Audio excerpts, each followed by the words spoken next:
Gingrich, because he had a problem with Barack Obama's address last night.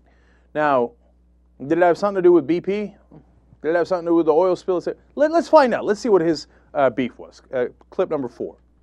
Now let's talk about something else, some content in the speech that you might have found surprising. Listen to President Obama and his references to God. Phil is not the last crisis America will face. This nation has known hard times before, and we will surely know them again. What sees us through, what has always seen us through, is our strength, our resilience, and our unyielding faith that something better awaits us if we summon the courage to reach for it. Tonight, we pray for that courage. We pray for the people of the Gulf. And we pray that a hand may guide us through the storm towards a brighter day. All right, Mr. Speaker, what do you think of that? Well, I hope he means it.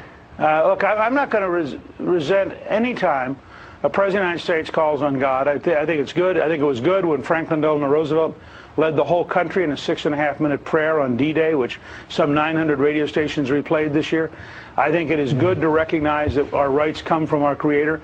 And I'm delighted that the President, I'm sad that they took a crisis of this scale, but I'm delighted that the President has recognized that we, in fact, all are subordinate to a larger God, and that we need to seek guidance from that God. But, Mr. Speaker, did you find it at all disingenuous? Because some people are analyzing that this morning as saying it was disingenuous coming from a president who does not go to church on a regular basis.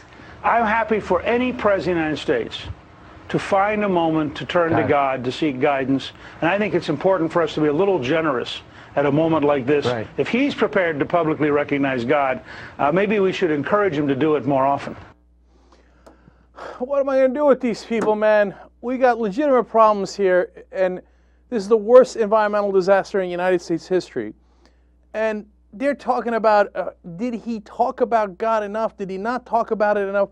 Now, if they had followed that up, as I did, by saying, hey, look, he needs to take specific action. Let's worry about God's role in this later, right? That's a different point. Their point is, okay, how did he talk about God? Well, should we, because he can't win either way. If he doesn't talk about God, they go, he doesn't go to church and he never talks about God. If he talks about God, they're like, oh, here he goes, pretending to care about God, talking about God, even though he doesn't go to church, which is also made up. Like Gretchen Carlson thinks she knows exactly what his church schedule is. And she keeps coming back to that. Look, from my point of view, I don't need him in church. I need him in the Oval Office actually getting this thing cleaned up. But this is the Republicans 101 and Fox News Channel 101. Blame him for anything and everything, even if it doesn't make sense. Ironically, they're doing him a huge favor because it distracts people and it makes people go, oh, those criticisms of Obama are crazy. Oh, he didn't go to church enough, and that's what hurt him on the BP oil spill. His pants were too fancy. He ate the burger the wrong way. And it makes people reflexively, I think a lot of people, defend Obama, when they need to be questioning what his actions on this spill are in the specifics and not get caught up in this Fox News nonsense.